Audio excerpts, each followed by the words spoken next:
संविधान अनुसार आमर धारा 12 और उपधारा 176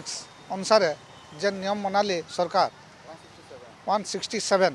जेन धारा बनाले सरकार से कहले जे पहला पॉल्यूशन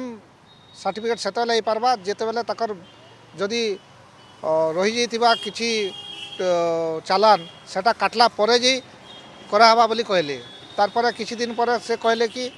हाईकोर्ट जिते राय देले सेते बोलुचन कि नहीं पॉल्यूशन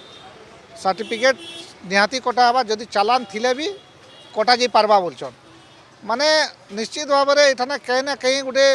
साधारण जनता आमर जेन अच्छन से गोटे आर्थिक जोर दिया होचे आउ सरकार तार मत स्पष्ट नहीं न गोटे जिनिस के गोटे जिनिस विरोध करछे ताकर कथा जेनटा कि बहुत खराब होचे आ जनसाधारण तार प्रति बहुत खराब मनोभूति आसुचे निश्चित भाव में हाईकोर्ट कराई जेनटा लोक मान लगी बहुत भल लगी कराई किंतु इठाने सरकार आभिमुख्य स्पष्ट नहीं जना पड़ी पारबार कारण होचे से पहला गोटे कहले जे नहीं जार चालान करिथिबा से पॉल्यूशन सर्टिफिकेट बने नहीं पारे तापर फिर कहउछन जे नहीं जार चालान करदेले भी पॉल्यूशन सर्टिफिकेट बने पारबा तो साधारण जनता इथे कन्फ्यूजन क्रिएट होचे जेनटा कि जानी नहीं पारबार साधारण जनता करबे काना।